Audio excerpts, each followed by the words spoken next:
It says we're live. Welcome, Mhm. everybody. Welcome to our show. This today, well, Saturdays are always just a little bit different than our Bad Science Sunday shows. It's not going to be more education focused and not so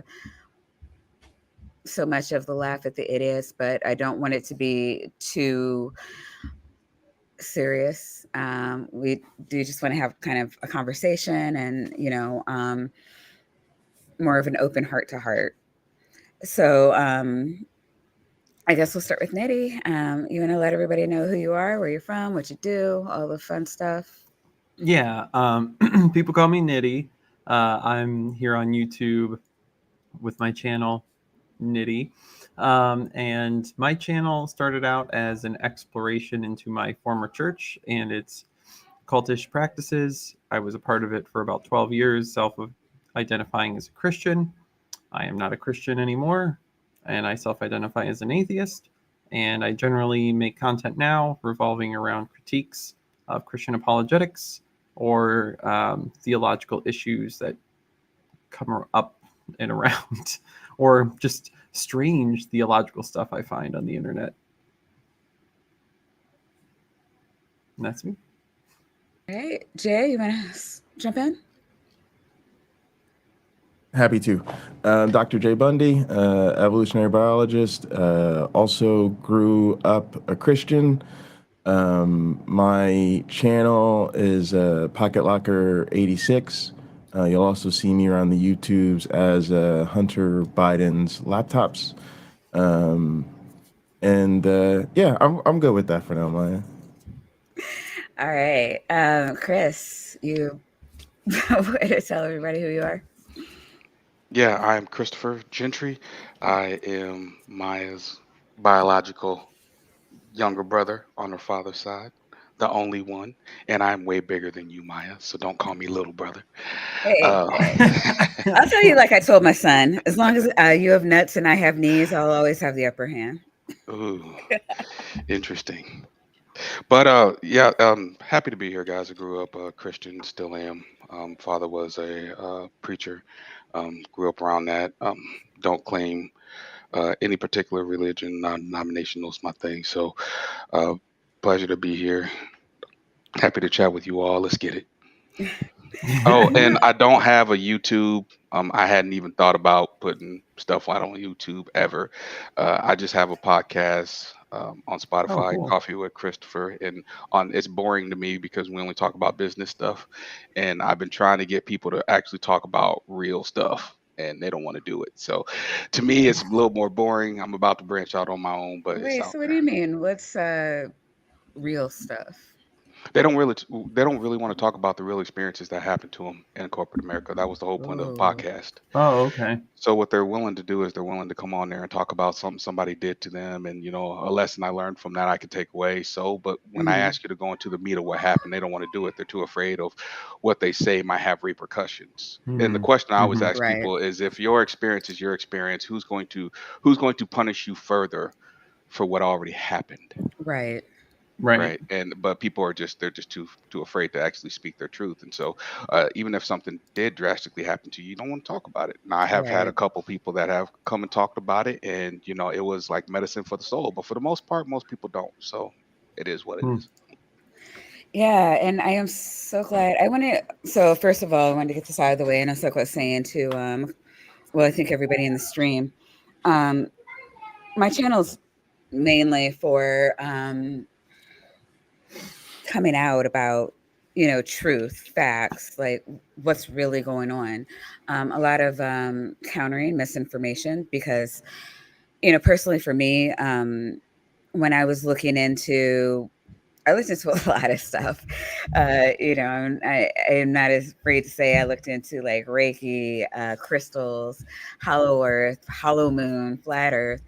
And it was really confusing to me listening to somebody just talk about what was going on with themselves. What really helped me was the the debates, like hearing was it Bill Nye and who's the other Ken guy? Ham. Ken Ham. Yeah. Mm-hmm. That actually helped me. And I know you guys have you guys weren't here in the non-sec days, but non-sequitur shows where I ran into Dr. Josh, and he was the only one that was countering Zachariah Stitchin at the time. Hmm. So I'm thinking like, oh, Anunnaki are gods from other planets. Nobody was countering it, so I Hmm. didn't know how.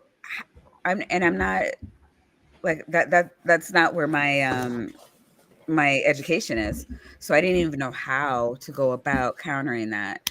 And seeing them say, okay, this, like this is why it's wrong was the thing that really helped me. And so that's why we focus kind of primarily on debunk vids here. Well, on Bad Science Sundays. And Saturdays I call more social Saturday. It's where we kind of talk more. And so when I was doing the videos with my kids, most of those were on Saturday.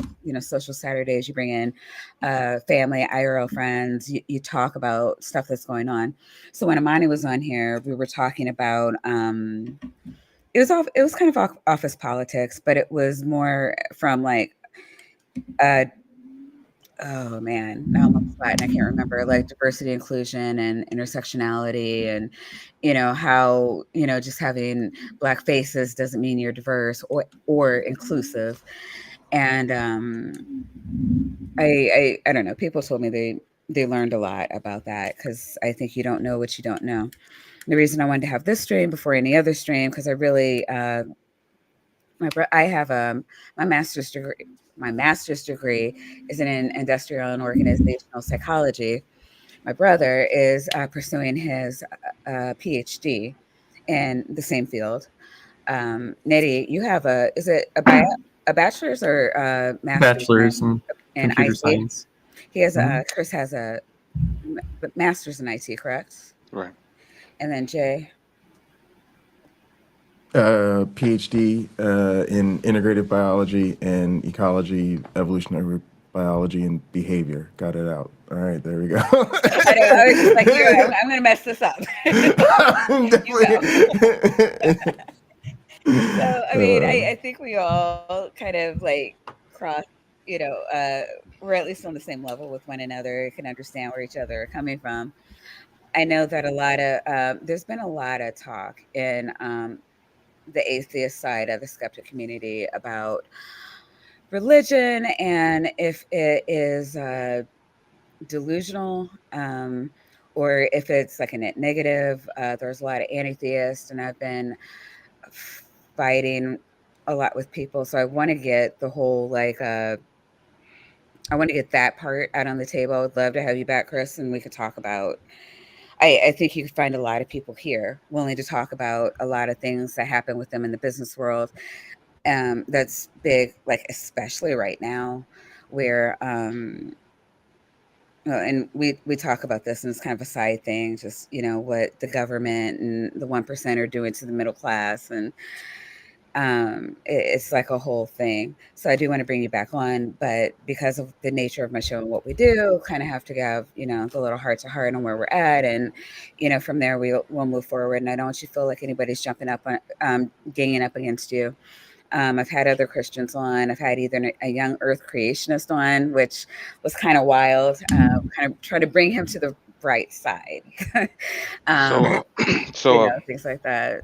yeah, stop apologizing, man. We ain't even I'm started. not trying to apologize. I'm trying. Okay, I know my community, and I Stop know how apologizing. they are. So Yo, look. This is the way I tell people. I say there's a whole lot of people in the world that ain't like they don't wear pants big enough to handle another person's problems.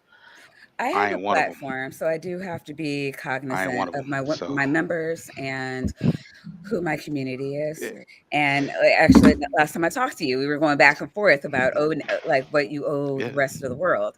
yeah. And I'm not going to apologize Hmm. for being cognizant and of the feelings of the people that choose to patronize my community, Nah, do you? especially Do you? Regios, Do you? who we love. He gave 10 Meyer memberships. So we have 10 new tapioca weasels. Thank you. Thank you. I think we're getting a lot of people, I think, don't have their memberships turned on. So if you're not a member and you were not gifted a membership, please make sure that you go to the membership tab and turn that on. We wouldn't want those tapioca weasels to go to waste. All right. Chris, would you like to kind of, I think, Jay, did you talk about your, like, where you were and where you are now?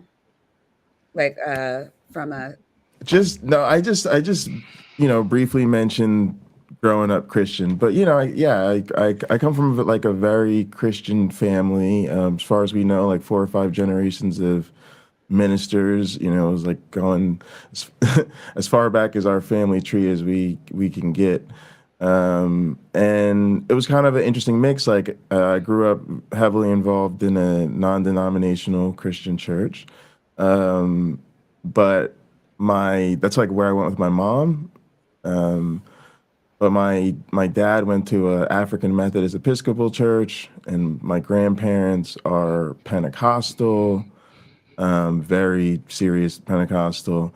And they're, that's like where they're in ministry. So there's always been a family sort of Pentecostal church. And then I went to Catholic school, right? And so you have theology every day in school, Catholic school mass once a month. And so I always sort of identified just as a Christian because I felt a part of all those different traditions in a way. And so even when people, had faith or sorry, like were part of denominations I was less familiar with, or even some of the more esoteric ones, I still was just like, oh, you're a Christian to me because I understand that there's all these different flavors and we're all still Christians because we have a certain, core of beliefs that we hold in common. yeah, I was well raised Catholic, and then once I graduated, I turned non-denominational, and I, if you believed Jesus is Lord, it just never occurred to me to do the no true Christian thing. Yeah. But Yeah. in our community, we have a lot of former evangelical Christians, and by evangelical, I mean people who like were biblical literalists. And if you're not, God said this and it's to be interpreted this way, and if you don't take it this way, you are no true Christian. And it's been really interesting to see the different ways that Christianity was interpreted, because I am finding that I was more sheltered than I knew. Yeah, I do. I did make that kind of judgment about people, but it wasn't because of their denomination or particular doctrine.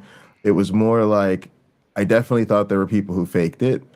And then Yeah, I also yeah. thought there were people who were not about that life. Like, oh, I go to church on, Christmas and Mother's Day and Easter, and I'd be like, nah, you're.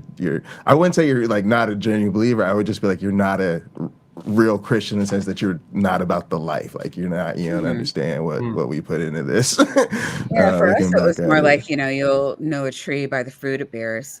And so if people weren't being a good person, they weren't a true Christian. But that was Hmm. really all it took. I had my best friend in college was Turkish, and I kept forgetting that she wasn't a Christian because she was such a good person. Um, but she was like, no, no, Muslim. And that was kind of the first in a very long journey for me, especially being in HR now, where um, I don't know, I feel like I'm more, especially being I'm in Baltimore, I'm in a big city, and I feel like I'm more accepting of people from all faiths as long as you're trying to be a good person. I don't really care what's going on in your head. Niddy, would you consider yourself to be an anti-theist? Particular brands. Okay, fair. So Like what? if you have like an Aldi's version of Christianity, I don't like you. What's all these? Where you're like bottom of the barrel. I believe because I believe. Like I'm sorry if that's Oh, you have to where know what you someone's believe at. and why. Like, I A need to little read. bit, a little Yeah, bit. Yeah, yeah. yeah, yeah.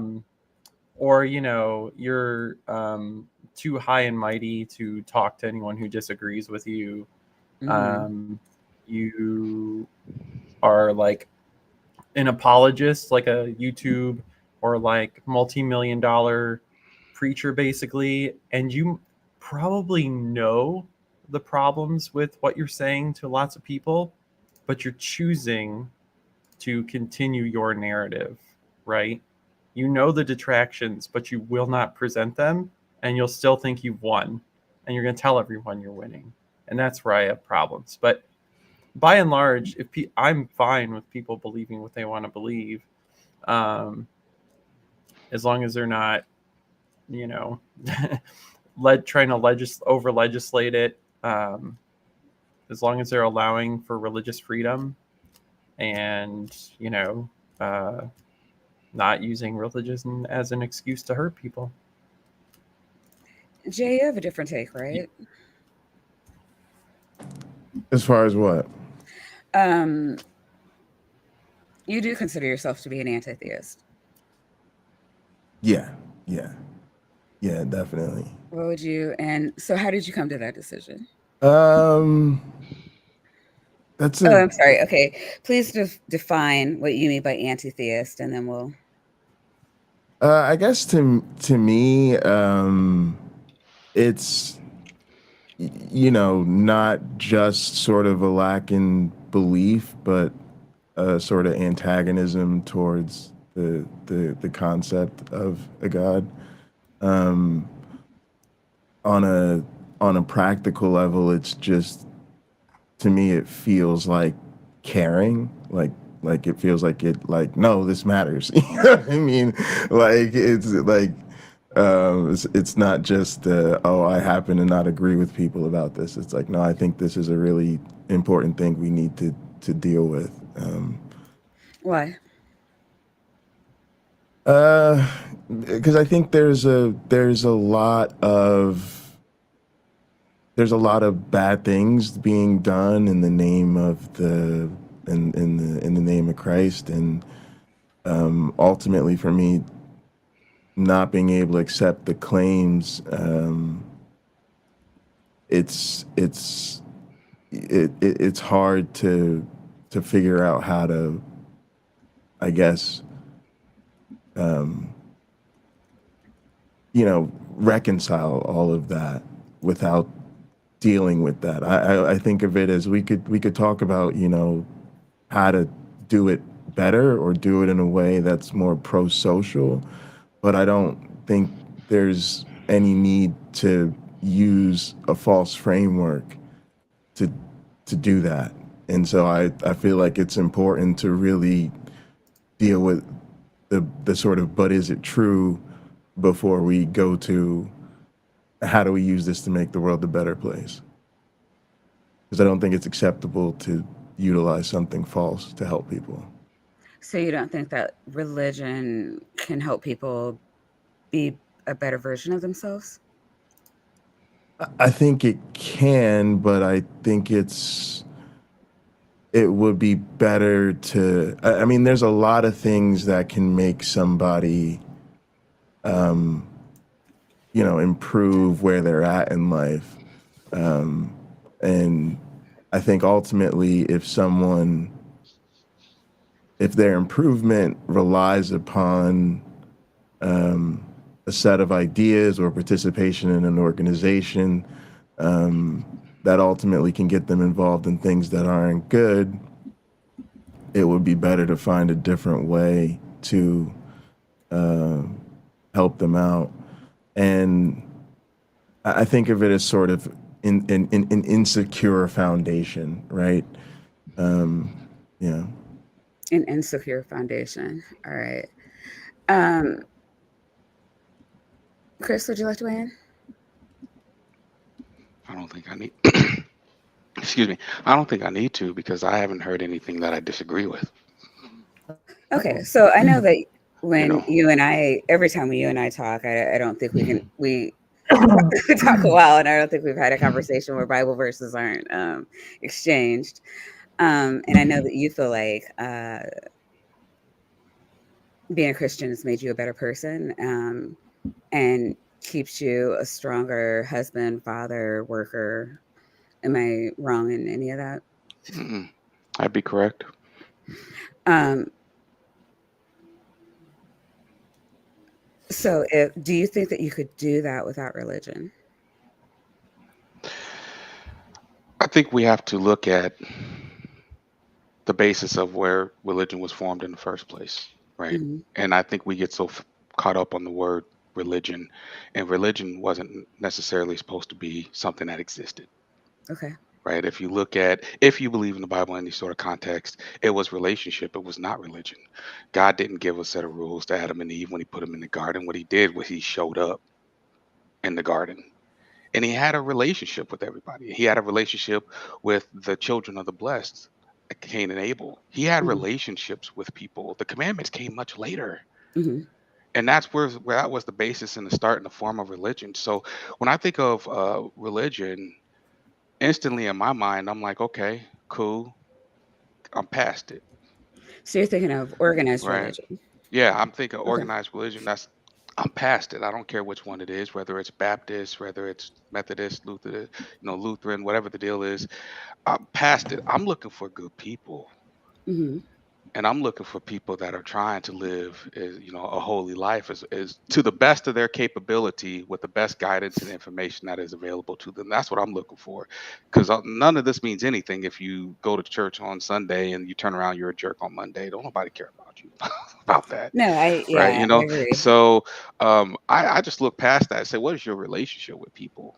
And then if you do practice religion, what is your relationship with the creator or the person that you are praying to? When you say that when something in your life happens and you yell, "Oh my God," who you talking to? You got a relationship with that person, right? I can't answer that. Either of you No, like to weigh in?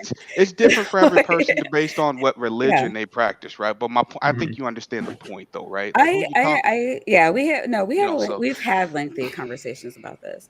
I yeah. know that in the secular community, there's perhaps different thoughts than mine. Niddy, you look like you're jumping out of your seat. Did Oh, you I want to? fidget too. Okay, But same. I guess um, you did say something, two things I want to latch onto. One was that God didn't establish a set of rules. Well, there was one.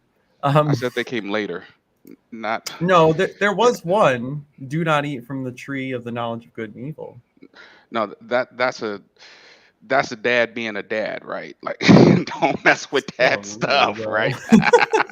Yeah, But I fair guess. enough, that's a rule. Go ahead. Okay, cool. Now, I guess there's like a very simple and fundamental question. Why believe that the Garden of Eden is a historical or real event?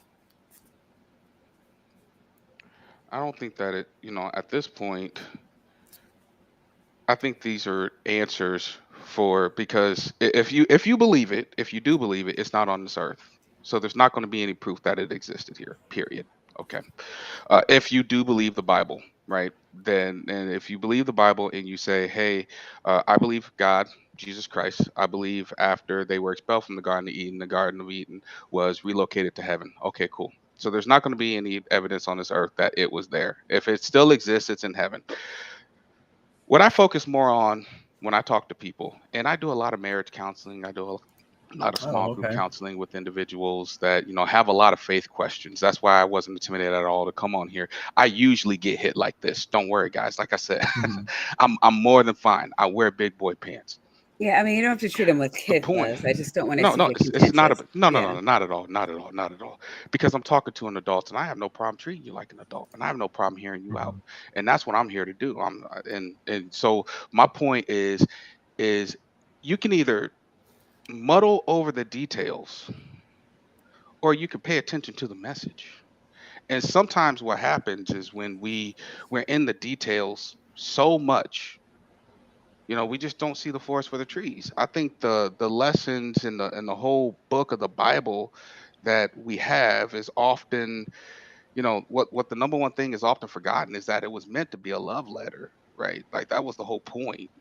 It wasn't meant to look you and you and you in the eye and say, here's why you all can't be me. Here's why you all can't measure up. That was never the intention, right? It was a love letter and it was history. Those were the two facets of what the Bible was. There was nothing else more to that. Now, when we came along, we turned it into a lot of things, didn't we? Mhm. Yeah. Let's just Okay. be honest. So, Can I ask a follow up question then? you said that there won't be any evidence for it on Earth, which, when I was a Christian, I would just by and large agree that the book of Revelation at the very end says that the tree of life will be in the middle of the grand city with the golden streets, and a river of everlasting water will run through it. And yay. So I get that. So if you said that there is no evidence for it on Earth and we shouldn't expect there to be, then I guess my question still stands. Like, why would you believe in a place or an event that does not have evidence on this Earth? No one ever said it didn't require faith. What do you think faith is? Aha. So is Like, that's the whole point. There's faith no in point. something Oh, I'm sorry, go ahead. is faith in something that you can't demonstrate a good thing or a bad thing? When it comes to people, it can certainly be a good thing. So Mhm. giving them a benefit of the doubt type of thing? If you we say it all the time. We just say it in business context and other contexts where we don't think about it being faith. We always say if you look at a young man as what he could be, then he'll become what he should be. What But is that? these are Faith, different. These are very different right? definitions of faith, right? Like Right. I Well, no, think to everybody has yeah. their own No. definition, you know. Yeah, we But just use it in a different ways to either apply it to a situation, a person, a circumstances, whatever the deal is. But No, no. these are all. I mean materially, because I think what Niddy is, Niddy, correct me if I'm wrong. I think we're having a conversation about religion, we're talking about faith in the religious sense of faith, belief in something supernatural. I think when we talk about, faith in the sense of, do you stick with an employee? Do you, support a partner who's trying to do something challenging? We're talking about a very different, fundamentally different context for the term Right. faith. I'm talking well, about the belief in And so people. Period. I'm just trying to belief in hear what Chris people. thinks about what Yeah. Niddy Yeah, and asked. that's what I was going to And ask. Like, if there yeah. is like a, if you have a definition, Chris, for No, what what you I'm mean by saying is faith. the So I bottom can answer line each other. is it's just belief in people, and you can apply it to whatever you want to. But let me ask you a question. If you got a guy that spends 20, 30 years in jail for murder, and he's reformed, and he builds a life of faith after that, where do you think he went to learn about faith? That's why these institutions exist, right? That's why the Bible exists. When you look at a person who says, where is the standard? Is there a standard more so than my opinion and personal belief Mhm. as to how we should see the world and operate as a faith-driven person within this world? Where do I go and look at that? The Quran, the Okay. the Bible, you turn to those things. Now, the question that I'm asking you is, why then would a belief in a person who wants to reform themselves be a bad thing?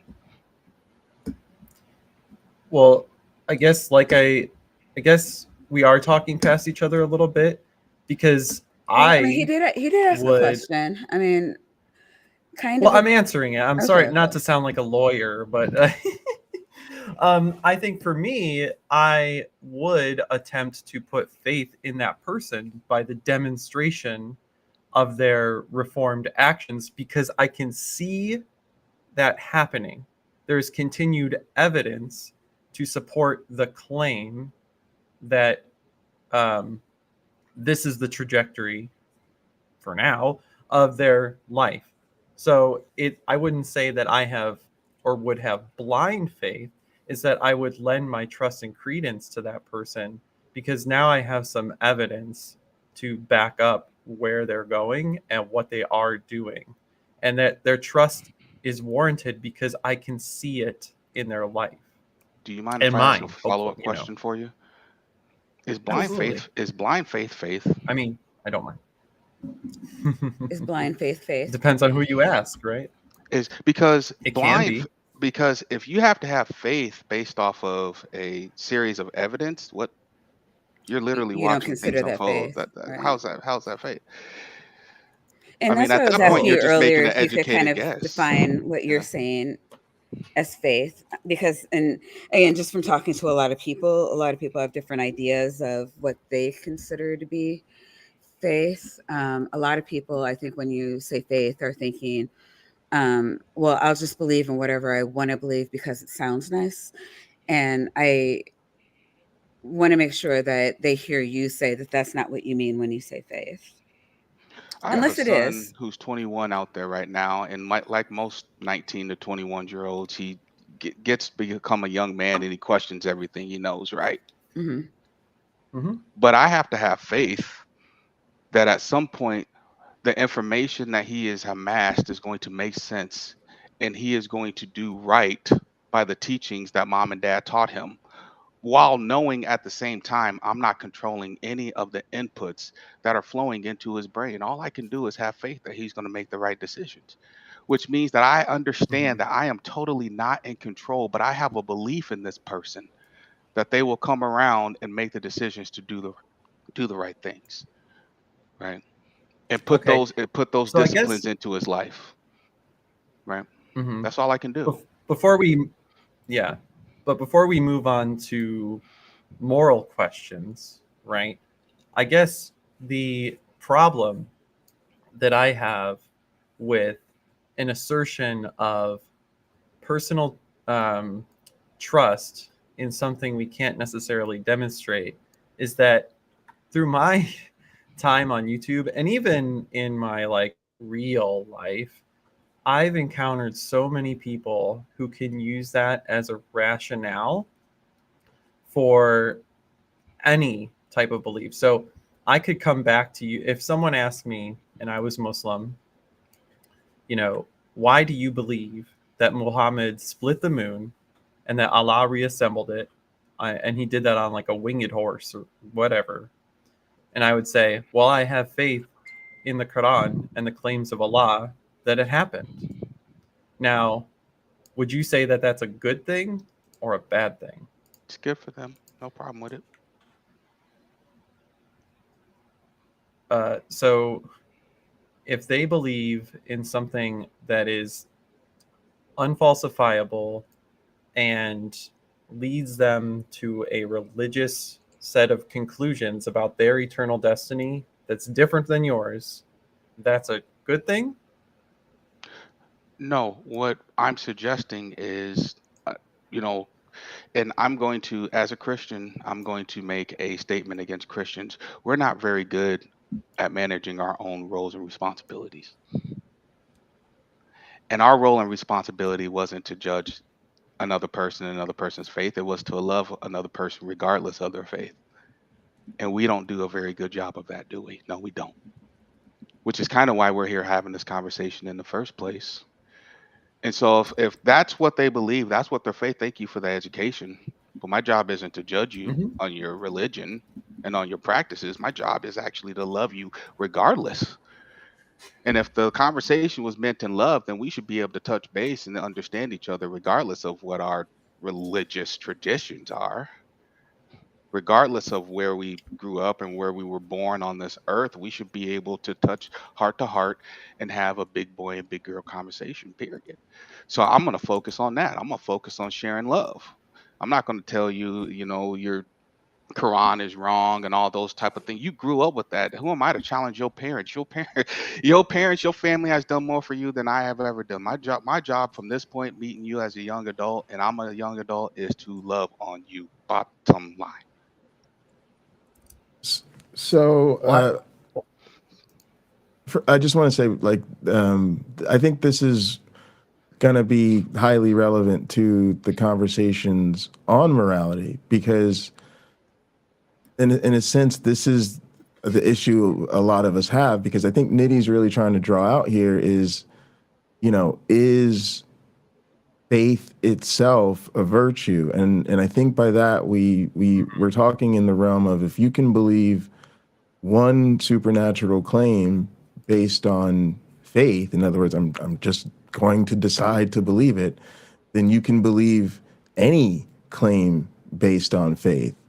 And that is why it's so difficult, I think, in terms of using it pragmatically, because there's no way to decide between alternative and mutually exclusive supernatural claims that people are just taking on faith. And then to me, and I try to be empathetic of the idea of it, being really about a relationship that you're having with your creator, whoever it is that you're praying to. And I certainly remember feeling as though I had a relationship like that. But it's very problematic, because when you're comparing this idea of belief in a person, and we're talking about people in our real lives, again, that is a significant body of evidence, and that's all based on. And so we're basically saying faith is something very different than what we experience it as in the common sense of a relationship. And at the same time, the relationship is based on things that are essentially missing from the very essence of what we mean when we say relationship. um Yeah, and I yeah. guess it would be helpful to, I use those kinds of miracle claims as just like a case study of like how, you know, crazy we can get with making an assertion or a belief that's part of a differing narrative from our faith tradition. However, it's the same can be said for the faith in the authority of that God or faith tradition, right? And so now we need something to break the symmetry between those claims, right? Because if we're both saying the same thing, someone is stuck in the mid. Like, say someone doesn't believe, right?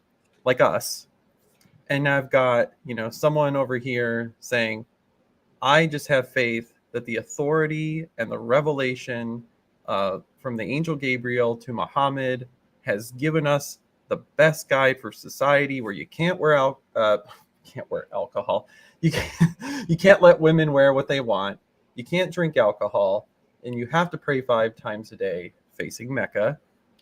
And I've got another person over here telling me that no, the Yahweh, the God of the Israelites, was also 3 persons in one, came in the form of a literal man, died on a cross to pay for this thing called sin, so that we can have an eternity in heaven. If both of those claims are accepted on faith, I need something to tell me which one I'm warranted I should believe in. So you kind of went towards morals a little bit, right? Oh, No, I think no. Jay What did. what I would say is Well, like the prison reform thing, but was that just in terms of like belief in a yes. God? Well, Okay, A God. belief in people, right? gotcha. But as far as the answer to the statement that you just made, as far as what's going to be the deciding factor, what I would Mhm. just simply say is this: practice each religion for 30 days, like every day for 30 days. Do the investment. Try to form a relationship with that God and see which God shows up. All right. So what I'm hearing, and correct me if I'm wrong. Um, unlike, so there are a lot of debate bros. I call them YouTube Christians, right? They like to come on and kind of berate non-believers for you know believing that everything came from nothing, or whatever, that atheists eat babies, whatever they were told, growing up. Um, and so I just want to make sure that what I'm hearing is what you're saying. You're not making a truth claim about what this isn't what Jay should believe. This isn't what Niddy should believe. You're stating your beliefs, and you're asking Jay and Niddy to put the time into finding truth for themselves. What I'm saying is very simply that no matter what religion you believe in, it's an act of doing. And so if you are doing and you find no God there, it will reveal itself to you. But if you are doing and you find a living, breathing God there, He will reveal Himself to you. That's what I'm suggesting. So I would say there's a couple problems with this. One is, well, there's at least three. One is, if we're honest about this, there have been way too many gods and way too many religions for this to be a practical or efficient way for anybody to spend their time. The second, and you know, equally important problem is that this is not how we go about discovering what's true about the world. There are very few domains in which adult people would sit down and say, try this on for size, as opposed to something like give me data. And the third thing is, when you're talking to former Christians, we haven't just necessarily been going about avoiding the idea of trying on a religious idea and having a relationship with God. Actually, we were active participants in the Christian religion who sought relationship with God, and now believe we've found no God there. So in a sense, it's sort of over looking past our lived experience. I would say, number one, for your trying all the different religions, ditto. Got no issues with that. You win that debate. Over. Number two, um, active participant. I think we all, to some extent, have been active participants, and then when we become older young adults, it's now about the ownership of the relationship. And I think a lot of us, even I till today, struggle with that. 110,000% struggle with the ownership of that relationship and trying to keep that relationship going with the creator of the universe, who I claim to be Jesus Christ and his father Yahweh. I will openly admit that is a every hour struggle, because I'm a firm believer that I'm a better person, but I'm still me. And if you want perfection, you better go see Jesus. So what does that mean? What that means is, you mess with me, I'm gonna have a black moment. And because I'm having those black moments sometimes, I need to maintain that relationship as best as I can, even during times where I don't want to do that. And let me be clear, there are times I don't want to do that. There are times where I like being me, and you keep messing with me, you're gonna get it. It happens. Yeah, Um, struggle is real. the struggle is very real. There's a was it Guiding Cross? As you guys seen a lot of the spiritual faith driven shirts come out. They put out a shirt a couple of weeks ago, and it said, "My problem is I want to follow Jesus and slap people too." That's a real statement right there. That is a real statement right there, It's funny. right? Yeah.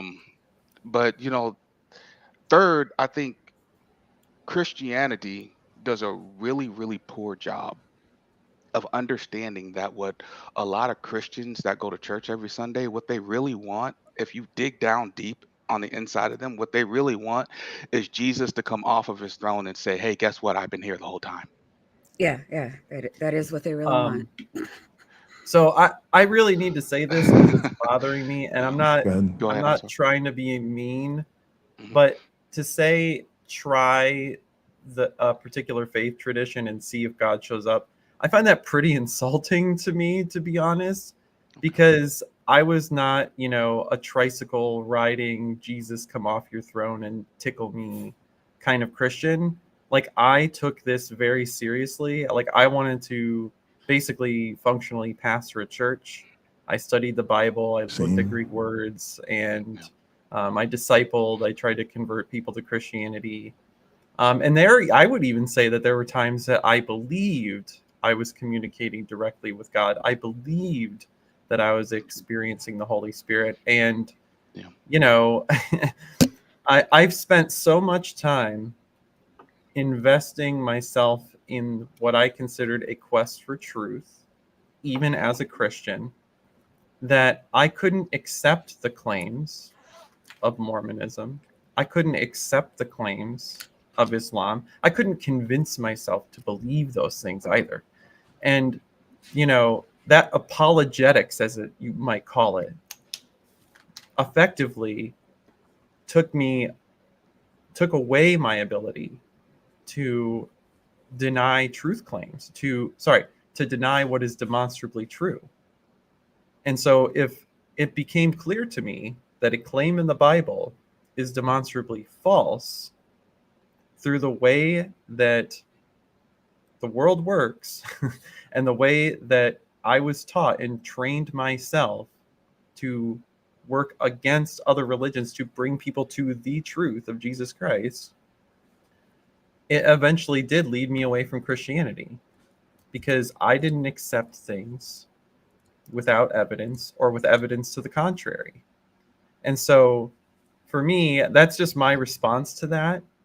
And I guess my question back to you is, if something were in the Bible to be demonstrated as false, what would that do to your faith? Nothing.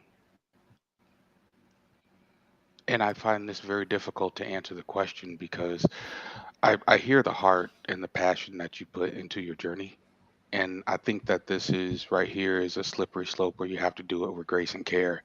And the grace and care is to not look at you and say, hey, guess what? You made it all about you, right? No, no, that's not a message I want to send to you, brother. What I would say to you is, I'm happy that you gave that time and you gave that effort and that you wanted to. And I'm not sure what faith has in store for you. I don't know that. But what I do know, man, is regardless of your beliefs, you're a dude who's still here loving on people, bottom line. And, so I don't think that there is anything new under the sun. I don't think that this is the first time people have sat down, had a conversation like this. I don't think this is the first time people Mm-hmm. tried to passionately pursue what was in the Bible and came to atheism. I don't think that this is the first time people questioned, regardless of what religion, whether the supernatural acts are true or not. I do think that every time we get together and we simply remember that our job is to love one another, and that is done in a graceful way where we acknowledge and can accept other people's pain, regardless of our religion, our beliefs, and the questions that we're asked each other. Like I see some of the things in the chat is saying I'm getting pile drive. No, I'm not, because these are real men, real young men with real young men questions. And like I said, the love in your life has to be overflowing and abundant enough that you can share it with another individual regardless of their beliefs. And that's all you're seeing today. That's why I'm able to sit here comfortably in my skin and say, regardless of what you say to me, I'm still going to love you. And the point that I'm saying to say that is to say this: I have a relationship with Jesus. It hasn't been great. Okay, I'm going to be honest with you. It has not been great. It has been a testimony. Denzel Washington himself said, there's no testimony without a test. And it has been a testimony about the journey, not about the destination. And I just want, if I were to say anything to you, I would say, remember, it doesn't matter where you end up at the end of the day. I bet you got a testimony, though. Oh, sure. So I only got about like 10 more minutes. So can I get a little faster on some questions here? Yeah, go for it. Sure. Yeah, Jay and I will finish up Yeah, well, because hang I out. did I'm say Yeah. good. just an hour, but Yeah. um, So I guess my next question is, if there were, let's say, like archaeological evidence, or sorry, textual evidence and or archaeological evidence that the things that Jesus said or did were not unique to that time period, you're telling me that wouldn't do a shred of influence on your faith? What I'm suggesting is that over the 2,000 years brother's been dead,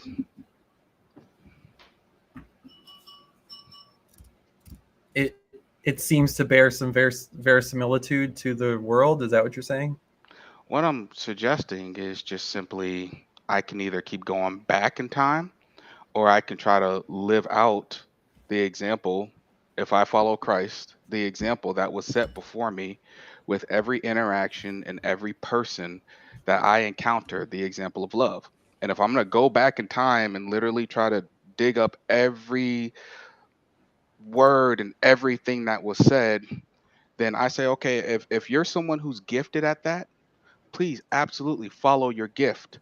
But if you're someone who would get lost in that and lose the message of the gospel, then maybe it's more important for you to pay attention to the fact that you're supposed to love your neighbor, right? Okay. That's what I would So say. I guess the question I'm getting at is if there were good reason to believe that the text isn't of God's, or let's say, if there's good reason to believe that men came up with the Jesus narrative, that wouldn't do anything to your faith. Apparently, there's supposed to be 4,000 manuscripts of the text out of the 400,000 manuscripts of the text out of the 400,000 No, manuscripts of the it's usually text, something like 50,000. that, But go something like on. that, something like that. But less than 1% of them have found to be altered, period, in any type of way. And the alteration was a distinguishment between the different types of versions that are now printed in the Bible. Punctuation. Yeah, punctuation, For stuff like sure. that. So in other words, Yeah. what the people in the data is Transition. suggesting is that it's not that these weren't written, it's not that these weren't written by the apostles, it's not that these haven't been maintained during over time. So if that happens to be the truth, then what are we talking about? Okay, Then what are we so talking about? I have a follow-up question about the manuscript claim in particular. Are you aware of what gets counted in that number? Actually, my pastor just had a sermon about it 3 weeks ago. I ain't even gonna sit here and act like I'm gonna quote like he does. I Okay, don't quote so like what that. gets counted in that number is everything from the early 2nd century until the 15th century. So Hmm. your preponderance of copies, especially the Hmm. majority, aren't for until hundreds of years later. And Okay, so good I point. really, really hate that numeric claim because in my mind, it's a misrepresentation of what was actually present. What we really have are 7 credit card size-ish things remotely close to the time period. Then you have the patristics, which are like 125 years out from, at least if you're conservatively dating them, from the um, claimed events of Jesus's life. So I have another question, and I guess I'll be kind of done after that because I got to go eat dinner with my kids. But my question is, are claims? Okay, yeah. Huh. I've got 3 questions, and I'm trying to figure out which one. One. So You can ask as many as yeah, you yeah, want. yeah, yeah, yeah. All right. I mean, I got to get to dinner. Well, one is I find it really interesting that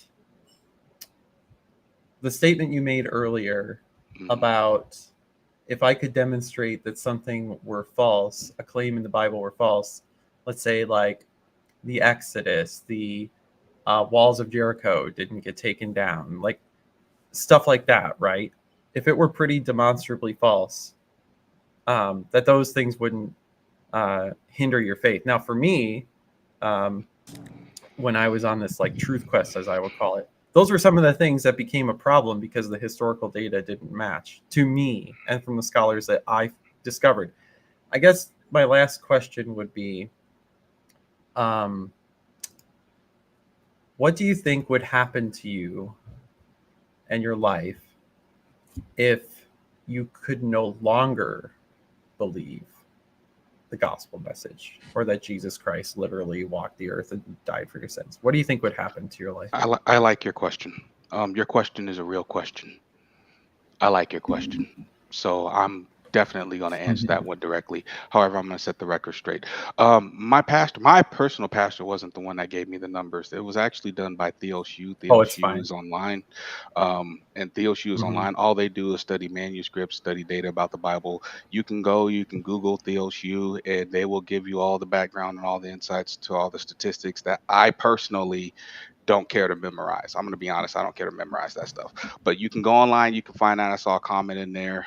No, my pastor probably doesn't know that stuff off the back of his hand either, because that's not the extent of the message he's Oh, studying, right? and yeah, Um, and no offense, but you Doctor. can do that. That's You from can do that. Dr. Kip Davis. He No, actually I didn't was. mind it at all. It didn't bother me No, no, no. I whatsoever. I just want just to want let you to know where give, he's coming from. He's yeah, not trying to judge you. yeah, He actually want to is an give, Old Testament scholar Yeah. who yeah, studied yeah, who went to the Middle East to study the Dead Sea Scrolls.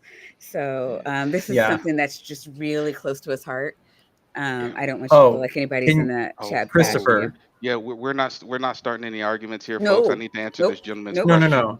no. no. Um, Just yeah. clarify. Well, hold on. Can you provide for the chat what that resource that you said Yeah, where you got Theo the Shoot, manuscript number? TH. Can I, Maya? I'm sorry. You Can can I? put it in the private chat, and I can post it to the chat, to the Okay. live chat if Um, you're not looking at it. But Oh, okay. No, yeah, hold up. And then U. Big U. THEOSU THEOUS US. U. Yeah. Theos U. okay. And they'll be Um, glad to do all that for you. Now back to his question. If I couldn't follow faith, if what I would couldn't happen to follow your life religion, if Jesus was, yeah. Mhm. If you weren't If allowed to Christianity believe, were I think false, is what you said. what do you think your life would be like? That's what I'm asking. If that's a Christianity were real. false, what would your life be like? I don't want to say that it'd be hopeless or even faithless, because I do believe that there is a innate battle, regardless, spiritual battle of good and evil within people, and I choose to spend my life journey finding the people who are good. So I don't think that much of my life per se, the way it is, would change. I'm 40 years old. I've had a lot of time to think about this.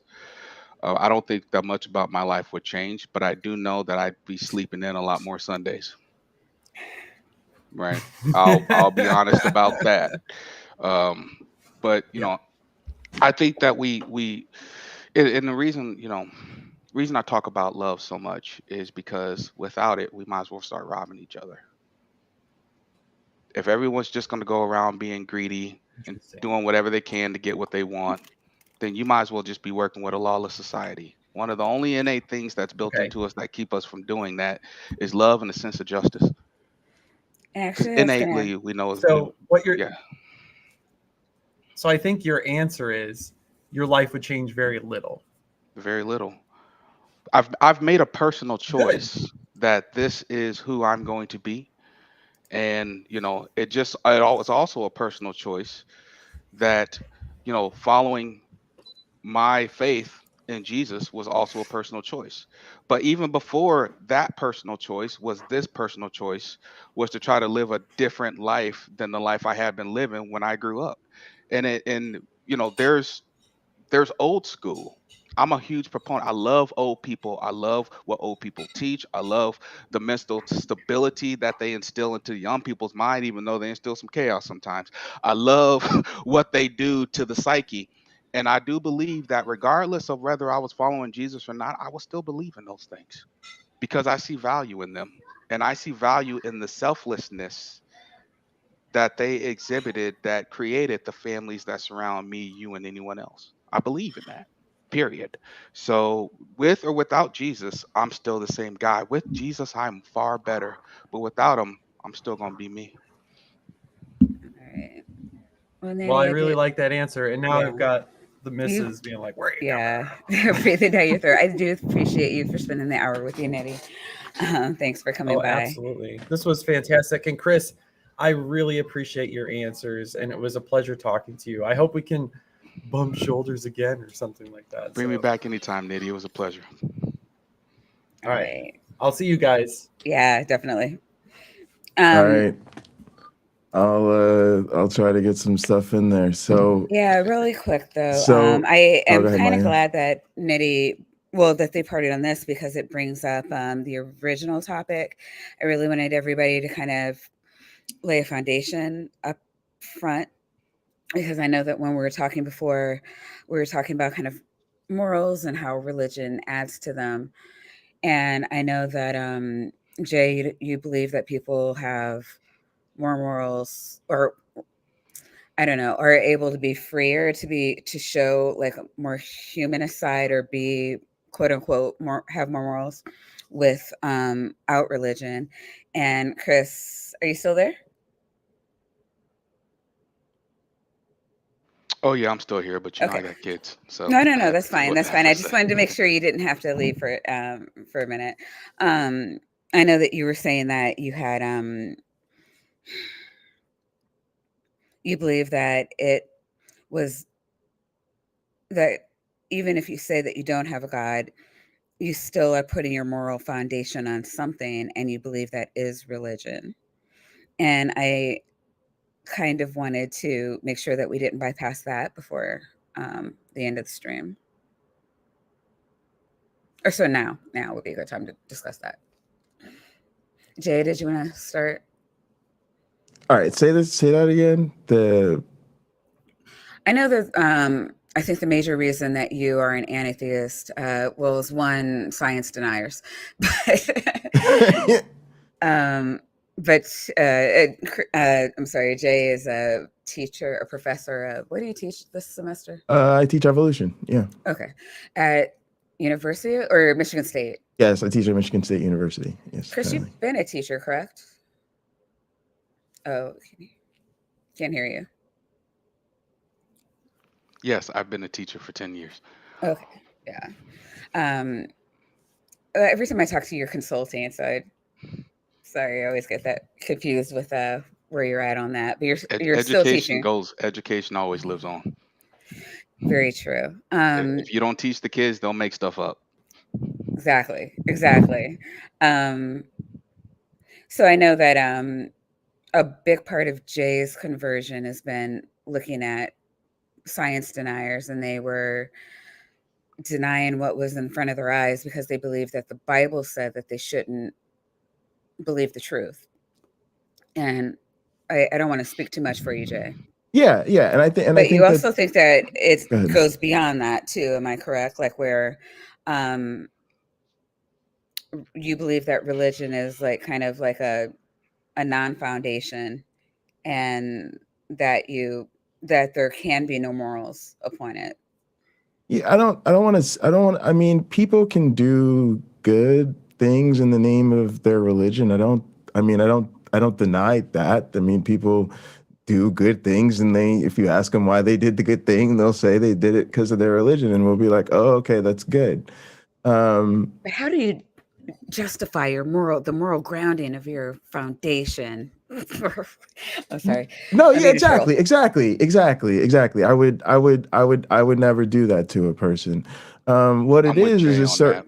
it's certain things about like one. I think it. I think there's for, and let me just say this because I just feel that I always just feel this gets lost in conversation, which is a lot of these things. They're not necessarily things I came to as a need to try to get anybody else to change their faith. They're things I came to reflect upon about my own faith. There is a journey I was on where I wanted answers, and I ultimately, left Christianity because I didn't find what I feel I was looking for, and so I always feel like I'm coming at these things as a former believer, thinking about what would have made it more acceptable for me to believe. And one of the things I think now is the whole, it's rethinking through faith. So, for instance, I like to use the example of if you and I were talking about the score of a game, like let's say the Super Bowl, the you know we know that the Kansas City Chiefs won the game, but if you asked me who won the game and I told you the 49ers won the game, and you checked a couple of scores and turned out I wasn't telling you the truth, if you came back to me and I said, well, I told you that because I genuinely believe the 49ers won the game. And it's super important because I'm a 49ers fan, and it gave me hope, meaning, and purpose all season long to believe the 49ers were going to win the Super Bowl. You would say I was being dishonest with you. Matter of fact, if I didn't know who won the game, you would think I should check the score before I told you. I should make sure I know what I'm saying to you before I even tell you. Otherwise, I should just say I don't know who won the game. I didn't watch it. Right? And so, to me, that's sort of why it's problematic to claim what you think is true. Because when I talk to somebody about their faith, I mean it in a very pragmatic sense. I'm asking them, what do you think is true about the world? How do you believe things are? And if it becomes okay to just say, I'm going to say things are what I want them to be or what I believe them to be, in spite of what they actually seem to be, then to me, that's not necessarily a virtuous way to go about things. The other thing is I take serious issues with the story. And I'm glad you brought up the message, because I think one of the things I did as a Christian was I assumed the character of God to be good. And by that I mean the God as depicted in the Bible, and the morality of that God as portrayed in the Bible. And now, as a non-believer, it's very difficult for me to even think that that character is moral, period. So sort of suggesting that that God could be the basis of our morality is difficult for me, because that's a fundamentally immoral character. In other words, that God lacks what we would define as good character. So, instance, even in the Adam and Eve story, I think very much of a syllabus. Like when I give my students a syllabus, it's a bit of a contract. I let them know if your grade point average if your percentile in the course is within this particular range, I will in fact assign you this particular grade. If you miss a class, this is exactly how it's going to affect your grade. We don't see this God really letting these people know what the consequences of their decision is going to be for them and everybody else until after the deed is done. But then we have all of these other examples, like where God literally kills everything except for one family. That literally makes Hitler seem like child's play. Or the gospel itself, right? To just keep it, not to bring up, other things aside from the real core story, the gospel, this idea that this all-loving and all-powerful God can't just forgive people without sacrificing his son in this incredibly cruel way. I don't think I would teach that to my children as a great example of how to forgive and how to love people.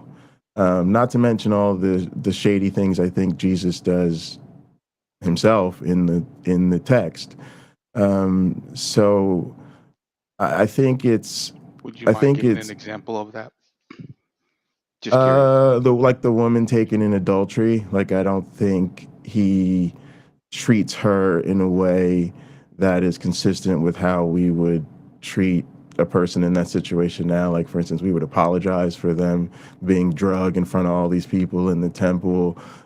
We would mention that, we really ought to stop suggesting that we kill women for doing things like there's just, you're always Jesus is depicted as sort of woke, I think, in the minds and hearts of Christians, but I don't think the Jesus depicted in the Bible is that really at all. And so these are just things for me that I think what happens is we're taught that God is loving, and we're taught that God has this perfect love. And then I think we read the Bible and come to understand the faith through that lens. Um, yeah.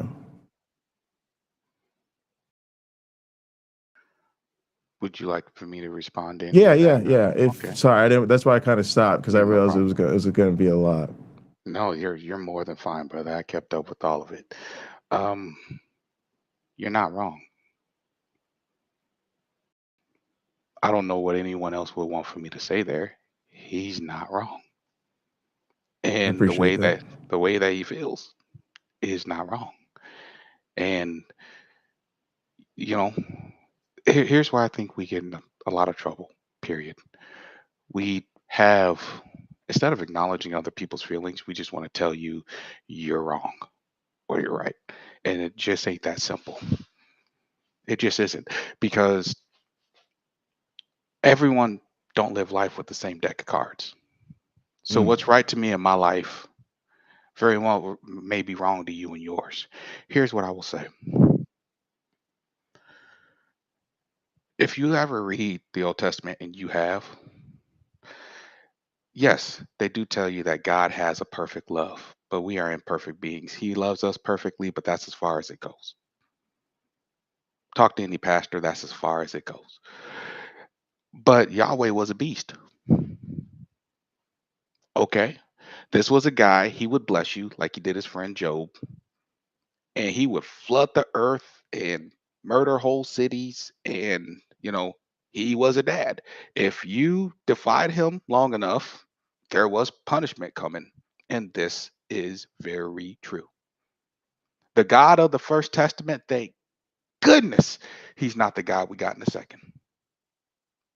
We wouldn't be here. By any means, we wouldn't be here. You are very right. And it took a long time as a Christian, because you were right. We are programmed to believe that there is just this all loving God who would never do harm, never do this, and then spend our entire Christianity based on the Second Testament, because that's where Jesus came in, and look how loving Jesus is. Hold on, time out. How you going do you understand who Jesus' daddy is? And that they're a trio? You're going to have to deal with this guy. You're going to have to meet him. You're going to meet Jesus, and you're going to meet his daddy. Both. Not one or the other, both. And a lot of Christians have trouble with that. They do. I'm gonna be very honest with you. Out of all the studies, the rooted, the Bible studies, and the small groups we done led, I'm gonna tell you point blank, especially those who get more money have a lot of trouble believing that they are going to meet both Jesus, who forgives everything, apparently is the perception, and Yahweh, who's gonna say, no, I'm the one that gave the commandments to Moses. I'm the one that flooded the earth. I'm the one that burnt those cities. And I'm also the God that favored Jacob, the God of Jacob, the God of David. I also allowed them to accumulate riches in my life. He's both. He's both. So I think So, this is a really important point that you're getting at, mhm, um, which is this makes our lives seem like it's really an audition for something that's going to happen, as far as we can tell, um, after we die, right? And to me, it's hard. It's very hard to think that it gets at the stakes, right? Even just set religions aside, set churches aside, set the current building of a theocracy aside, for just the individual person who is posed with the claims of this faith. It is literally telling them to dedicate their entire lives for a judgment that will only come after they die, given literally no tangible evidence that that is in fact the case. We are asked to sacrifice our entire lives for a God that will not sit here in this room next to me and tell me what's going to happen. I do believe that there are ways that God does show up and sit in the room next to you. But like I said, there's also a lot of people that believe that he should get up off his throne and come there physically sit there next to you. And that ain't how faith work. Doesn't that bother you? Of course it does. It bothers it would be unrealistic to sit here and say that I wouldn't feel like I'd be that much stronger of a Christian if Jesus would sit on my front porch and have a conversation with me. Of course, I would love that. Of course, absolutely. But let me remind you of something. Even the disciples who sat there right next to Jesus had these same problems. This is a thing that I think is like really interesting to me, because I feel like I could have this conversation with you in a church. Yeah. Because Well, I I would mean, just because I I would just say like I felt like I had to know. Like for me, I would just say like, as a believer, right? If you're gonna tell me this thing is truth, especially with a capital T, I had to know. I had to say, if you're gonna, and like you said something earlier, like that you wouldn't have evidence of it on this earth. I find that to be a really interesting thing to say, because I think the understanding for so many Christians is that the story is telling us how things work here on this planet. And so I think we'd have a different conversation than the one we'd have with most believers about, for instance, things like my field, like evolution, like, because you might just say, oh well, there's no issue. What I don't know, what are your thoughts about evolution? Do you think we I evolved? think all things have their place. There is nothing wrong with the theory of evolution whatsoever. All things have their place. Evolution has its place. Religion has its place. We don't need to down one to uplift the other. I don't. Sure, I don't. okay, I've never understood that. that's fair. Yeah. That's where I was at as a I'm happy to give believer. evolution this respect. Absolutely. I hope we evolve. So I do think one of the things that happens with this faith thing is a sort of I think of it as an authority issue. Um, like, if you were having heart problems, and I said, I've got two amazing doctors to send you to. One happens to be a heart surgeon, the other happens to be a dentist. Um, I I'm assuming you would want to me to send you to the heart surgeon, because you would say this is their realm of expertise. So when it comes to figuring out what's going on with me and how best to address it, I want the heart doctor, not the dentist. Um, and I think that is a problem, because I think for so many people, faith literally means the ultimate authority lies with the claims of their religion, not just in spite of evidence or things to the contrary, but often the more to the contrary it is, the greater demonstration it is of their faith. Um, and so that's very difficult for me. And also, I don't know what to do about the the pragmatic issues. So for me, one of the things that bother me as a former Christian is that the faith seems to be on the wrong side of every important social issue of our time. And it seems problematic, again, that we're supposed to have this book that is this instruction manual of how to demonstrate, as you said, love in how to love each other. But when it comes to all of these issues, somehow the people who are not doing the right thing seem to consistently be telling us the reason they're not doing the right thing is their faith. That- And that is the crux of the problem. Because you're right. Like a lot of things, it has been abused through the centuries, and we have abused people with faith, Christianity, and with other faiths as well. And I think that inherently we know when we're doing something wrong. And we may justify that feeling through faith or through mhm. social or political stances or whatever, whatnot. I've never seen any religion on this earth, any religion, tradition, anything that says, you go be selfish. That's a good thing. Never happened. Right. And I think that's, I'll just be frank with you. There's a lot of jerks that claim to be Christian, and there's a lot of jerks that claim to be any other religion. And it has caused a significant issue and divide in any of these religions.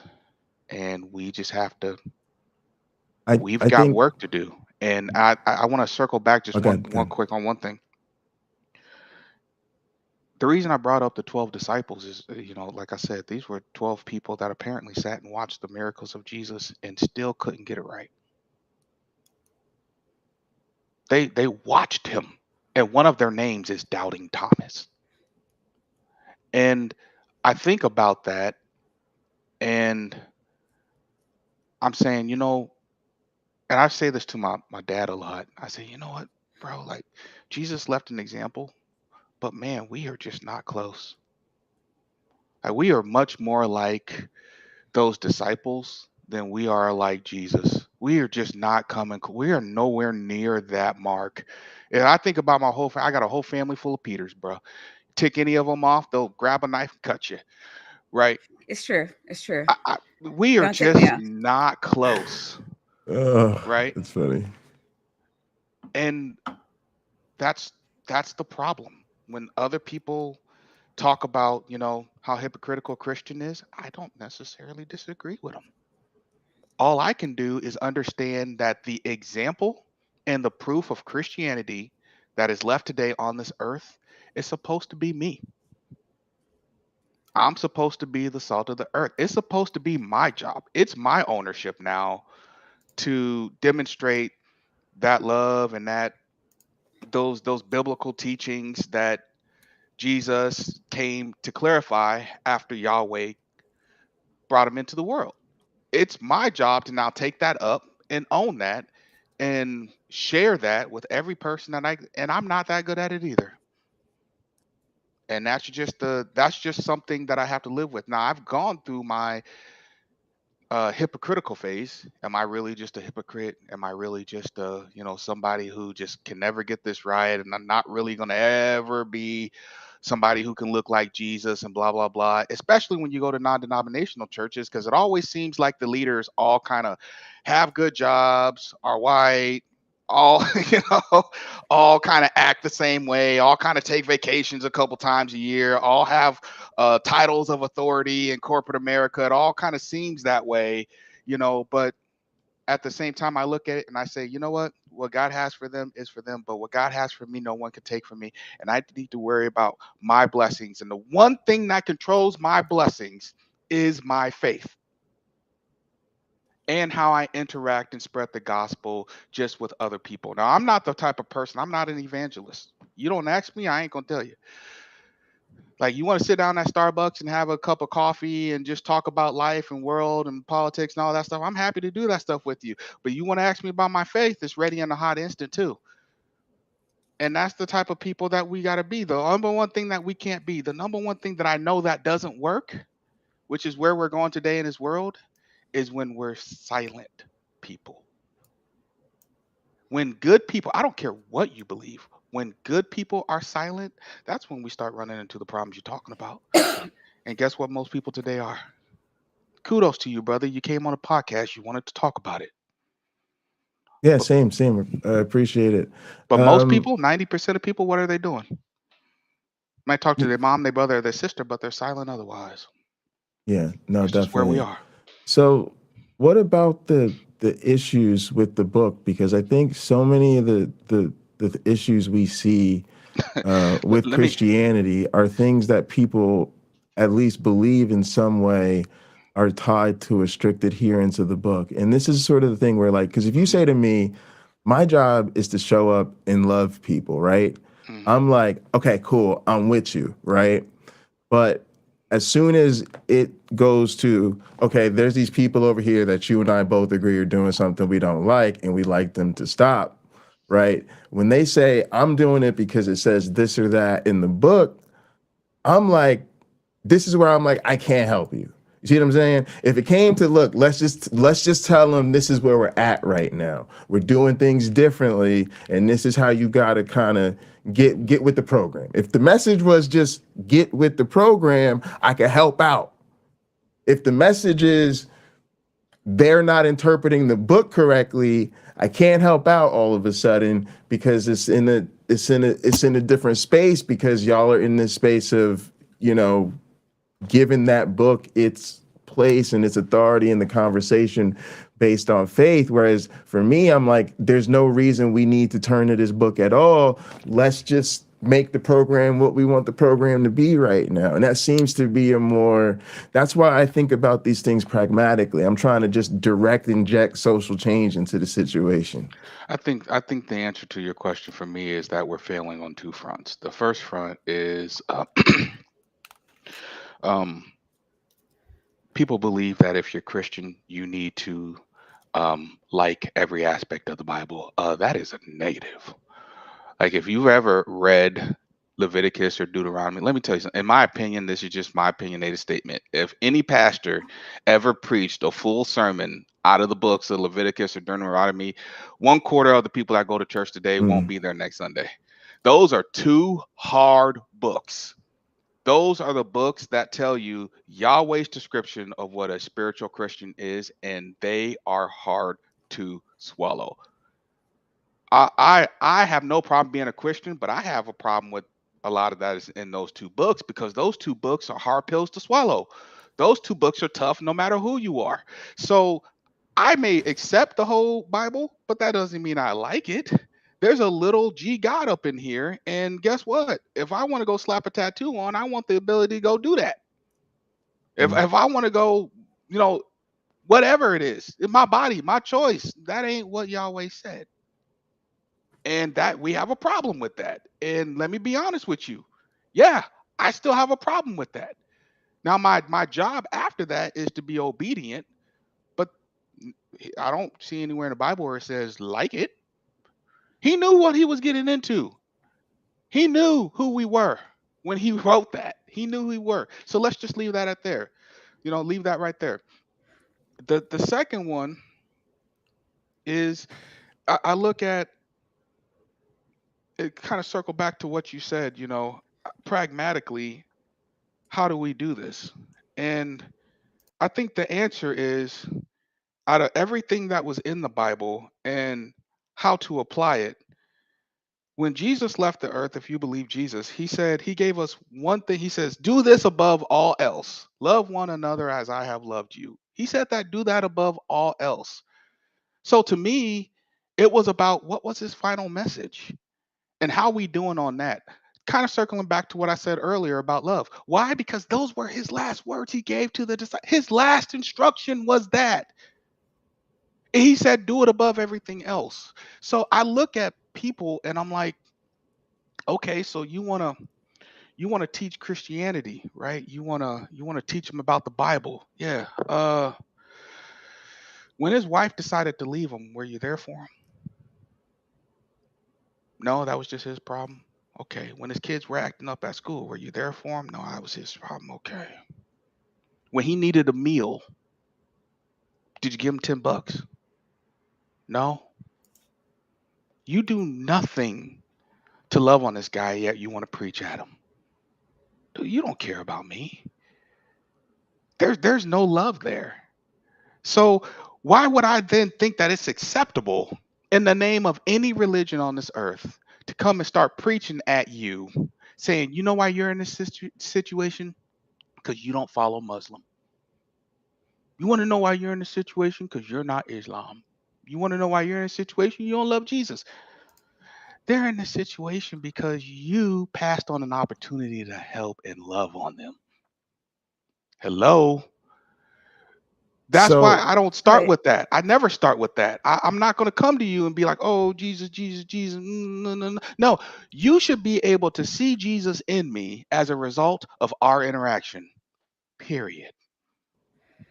so, Chris, I have a question here from Chris Moore, and then also a super chat from B.S. Lewis. Um, More or less saying the same thing. Chris is saying religion doesn't preach to be selfish. It doesn't encourage the development of in-group, out-group mentality. And then BS is saying that is faith an obstacle for unity. So again, more of that in-group, out-group. And if you can think of like maybe how we're politically divided, and a lot of that today is because, well, I call it the religion of white Jesus, where Yes, you do. where there's the in group and the out group. I mean, do you attribute do you so I know a lot of the atheists and all the anti-theists attribute religion to that gap, and um I was wondering if you do, and if so, what do you think the role is of the Christian? I'm sorry if that question was directed toward me. I had following your whole Sorry, I question. was kind Can you of trying rephrase? to get two questions to be one, but it was just kind of talking about the seemingly inherent in group out group that it, well, I guess the in group out group mentality that is inherent in the religion. You're either one of us or you're not. Okay. Okay. And If you, is that mm, do you find that to be an obstacle with believers, or do you see how that's a problem? And what are your thoughts on that? you know, my thoughts is I'm going to use an analogy really simply, right? Like, so, um, let me ask you a question. I'm going to put it this way. Hopefully, everyone's able to follow this. If you got a guy who keeps saying he's a NBA basketball player, but you don't see him practicing with the NBA players, you don't see him on the NBA courts, you don't see him on TV playing for any team, you're going to have a little bit of trouble believing that he's an NBA professional NBA basketball player, right? So if you see a Christian and you don't see them loving on people, you don't see them putting in time as far as trying to model the behavior of Christ, you don't see them basically exhibiting any. I'm not talking about like going to small groups and all that, because Christianity, especially non-denominational Christianity, can certainly make it a lot about that. Right, you got to get a small group. You got to go to church every Sunday. You got to, and you do. But here's what I do. You do have to fellowship with other believers, and they do gather in the church. Let's just be clear about that. Okay. So there are some truths when it comes to being a part of that in group. If you're going to be in the group, you got to go to where the group is. I'm sorry. If you're going to be an NBA basketball player, you got to be on the court with NBA basketball professionals. Okay. There's some truth to that, period.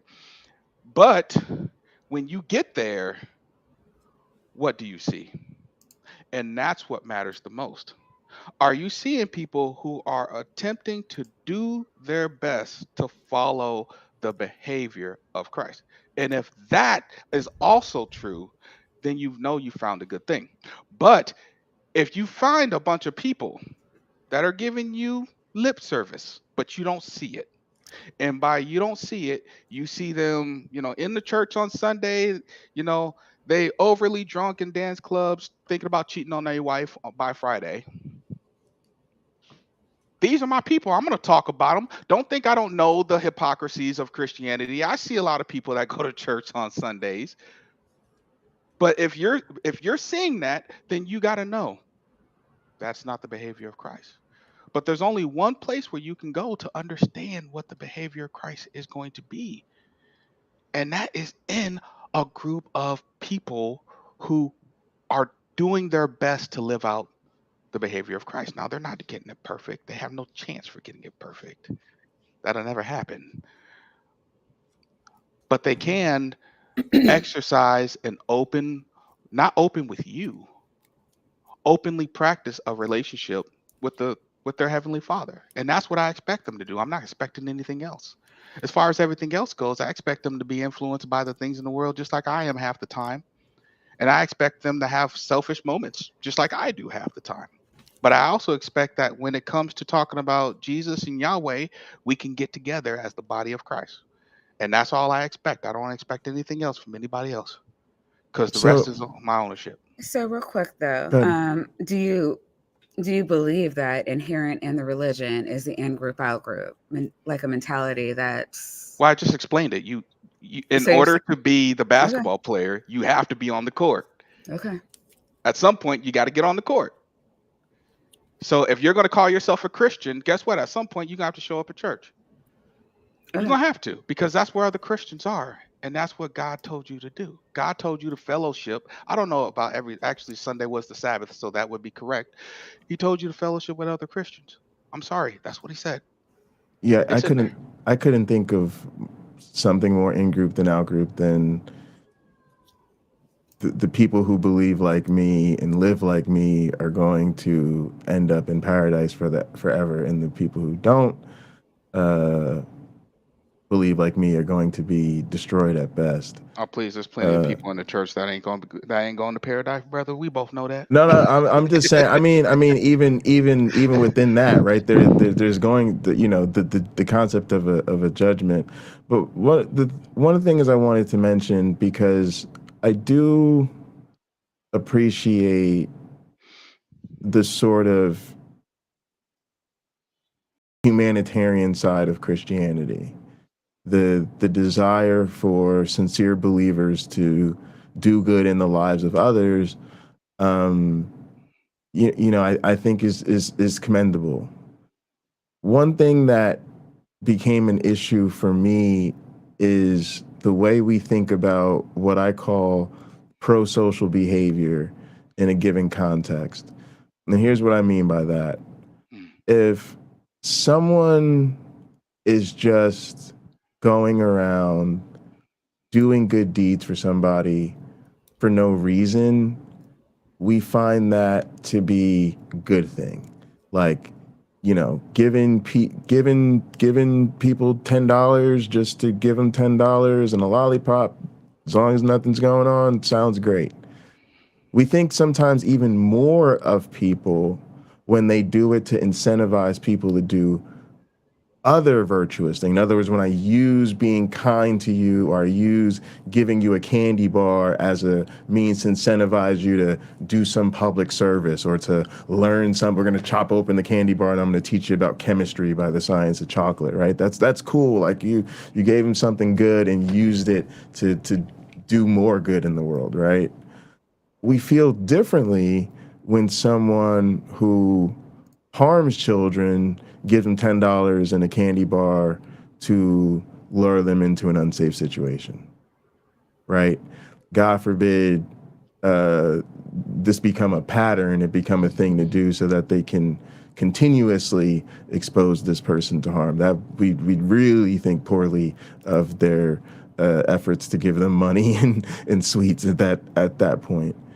And this is one of the things it took a long time for me to come around on in religion, but it's definitely something I think a lot about now is if I'm loving on people and doing all of this pro-social, I'm giving them a place to stay and I'm giving them something to eat, but I'm ultimately doing it so that I can convince them it's a really good idea, again, to dedicate their lives to something I can't show them to be true. That's a tough thing to me because, we call that love bombing, right? There's literally a term that people who are concerned about abusive relationships use for being really good to people, ultimately, so you can do something potentially harmful to them. And that's why it's so important to me that, again, if I'm going to try to convince somebody that something is true, especially with the capital T, I feel like it's my obligation first to make sure that it actually is, because there's so much at stake. It really stinks that there's people who will abuse you under any context, right? Abuse your generosity, Yes. and abuse of generosity is one of the hardest pills to swallow, especially if you're a generous person. I'm a generous person, so I understand, what abuse of generosity can certainly do to you. Um, but I always take it in me personally, and I can't give an overall generalistic answer. I don't think general answers are right in any context. I hate general answers, so I'm gonna give you one specific to me. When I see a person abusing the generosity and the love, I have to kind of go back to it's just that person, and I have to beat that into my head over and over and over again, because on the inside I'm angry, and I'm angry that people like this exist, and there's more of them out there, and I can't live my whole life guarding against them while missing the opportunity to bless someone else. I just can't. And it's really easy for me to clam up, especially when it comes to money, and say, hey, I'm not going to be that person anymore because I don't want to be abused. Um, I also look at it from a standpoint of we're not trained very well on how to give and actually expect nothing at all back. I think that's a really difficult concept for most people, especially if you're not actively exercising that in your life. And I definitely think if you turn on any social media, anything at all, that definitely goes against the grain, because anything that you put your time into, you should eventually be able to squeeze money out of it, or an investment of some some sort, and that ain't how faith work. Yeah, I appreciate that. The only response the only thing I would add is, for me, it's important just to note that I don't think it's just that person, right? I think there's something, I guess, systematic, I would say, about um, the way the religion is practiced, that that contributes uniquely to it doing harmful things to people, but at the same time brands it with the message that our God is all loving, our message is all loving, everything we do is love. And so I would just say that there's a reason we consistently see that in people of faith. It's because the book tells them they have to be a certain way, they have to adhere to a certain policy, they have to see people in a certain way, and it also tells them it's perfectly okay to say that those things are love. And so, yeah, and I say that to give people a faith credit. Actually, I'm saying on it's something that's very difficult to resist, because they've accepted that their God is loving, and so they think this is what love looks like because that's actually what they've been taught, rather than they're people who are just out here to harm people for no reason. I would say now that thank you so much for saying that. I understand the context of where you're coming from, but the only reason why I would disagree with some of that, and when you say taught systematically, I would say it's not written in the book systematically, because the whole books of Mm. Proverbs and Psalms goes against these type of things happening to you, talking about how people will abuse you and how people will take advantage of you and what to look out for, and don't party with the fool, and statements that teach you about the behaviors of other people and how to protect yourself, and but how to love on people, but how to protect yourself. The book of James, which is quote unquote the business part of the Bible, about how to avoid those systematic teachings where you are consistently giving, but yet somehow there's a message that is abusing you at the same time. there are a lot of churches that very much do that, and I've been to a few. Mm. And I'm not going to argue with anything you said because you, as once again, you are 100% on mark. But I will also say, because I know for a fact that there are two chapters, Proverbs and Psalms, that speak deeply to everything that you just mentioned, and making sure that if you ever come across these individuals that would abuse you, you know how to look out and address them. And I am grateful that that's in there, but I'm also going to acknowledge the fact that when the sermon is given to collect 3 or 4 offering plates during service, those verses ain't part of that sermon. Mm. I'm just gonna be very frank, Yeah, yeah, no, right? that's fair.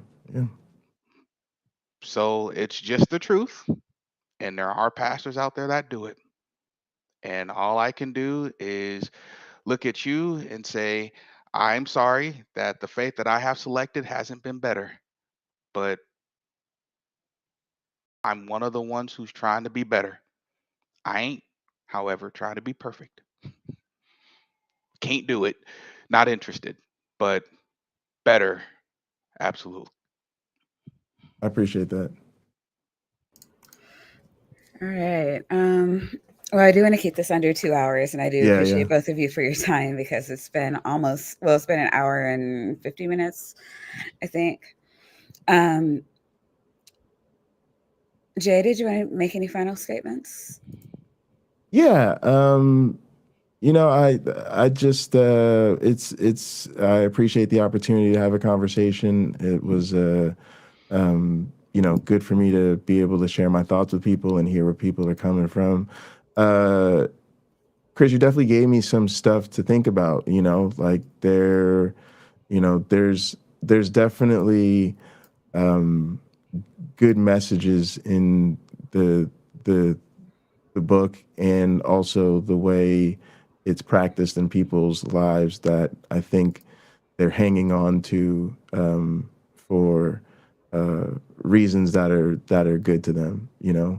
Um, I definitely also appreciate the opportunity to realize for me, yeah, I've just been on a journey where there's this there was this need to prod at these claims and investigate them, that I applaud people for doing, but I also understand that like not everybody wants to do. For some people, it really is a matter of choice, a matter of faith and commitment, which we know commitment includes ups and downs. So I appreciate you for being candid about that. Yeah. And yeah, I would love to chat again. This was really fun, and I appreciate you just letting me kind of work through my thoughts and taking everything in. So appreciate it. Chris, do you have Absolutely, any man. final thoughts? It's been a pleasure and an honor to be here with everyone. This is always so Um, fun. I've been waiting 2 years for people to ask me questions.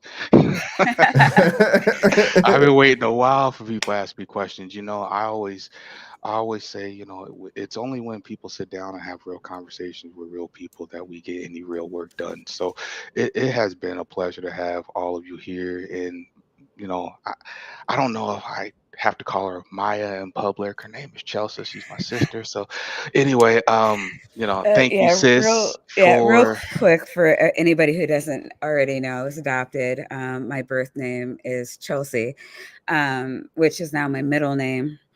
But my family for 2 decades knew me as Chelsea, and we had so much to catch up on that I was just like, I'm not, I don't want like you trying to remember my name to be like a big deal. And I know a lot of people have changed their names, and I'm not putting that on you. It was something I didn't mind doing. So, I know your um, government name. I was just trying to figure out your public name, just make sure I got, I I gave the respect right. So, I but publicly go by my family name to family. Kids were on here calling me mom. It's totally cool. But I'm sorry. I don't know, ADHD, and I need to get stuff out before I forget about it. And then I have a bunch of DMs, and it's just easier to answer the questions at once. But I'm sorry. Please finish your statement. No, I appreciate you guys. Thank you guys so much. And I'm always available, always willing to sit down. So thank you guys. It's been a pleasure to meet you, Jay. It's been a pleasure to meet you, Nitty. I know he's not here, but Yeah, yeah. one He's probably love, listening. everybody. One love. Yeah, and there's been a lot of there's been a lot of differing opinions, but I haven't seen anything negative against you. I think people really like that you're coming on here, that you're being respectful, that you're answering questions in an honest manner, and um, you're not going to get everybody to agree on everything, but I do appreciate you for coming on. And it's like I was saying, I don't know, living in the North, you get a different perspective of Christianity. And my goal has always been to bring all sides together, even if it's, Democrats and Republicans. I think that, when you look at the numbers, the 99% pretty much agrees with each other on all the issues. We're having, we're being torn apart by lies, and I think truth and honesty always brings us together. And I don't know, I don't know, the whole thing that I do with my channel is try to, I guess, perpetuate my legacy. And even if the day after I'm gone nobody remembers my name, I really hope that the bonds that I built, um, and the love that I gave lives on in the hearts of others, and that the world will have been better because I was here. And I think these conversations are how we do that. All right. So, all right. For the rest of you, I'm going to be in Ember's chat. We're going to dissecting a video debate on has feminism failed? Yes. Oh, yes. I remember this. We started this last week, and that was part 2. Yeah, it was hard to get Yeah. into too much of that because, man, there was It was just rough. a lot of opinions, and there's going to be a lot more. So, well, that'll be on Mark Reed's channel tonight, starting at 9 p.m. Eastern time. The real time. And for those of you living in the past or the future, you can figure out when that'll be on your own. And then tomorrow is Bad Science Sunday, which will just be me and Vandy. Our guest is having a family emergency, and our hearts go out to them. And we, let them know that we're here if they need us, because, I'm big on community here. And I don't let anybody into my community that's not big on community. So I hope that everybody always feels, welcome. Oh yeah, and then let's see. So there's this week, and then the week after. Okay, yeah, and then the week after we're doing Vashanti, and then Sinister Porpoise, and then Jenna. Oh wait, whoops, wrong person. Jenna, here you go. Jenna and Oz. Everybody sub to Jenna and Oz. They are beautiful. Jenna's one of the few Black women in the community. I appreciate her so much. On my community tab, I'm going to be answering questions and Skep Talk on the line on Monday. So I hope to see you guys all there as well. And thanks for coming by. I love you all. Make sure you hit that like button on your way out. All right, gentlemen, let everybody say bye. Said I'm going. All right, y'all.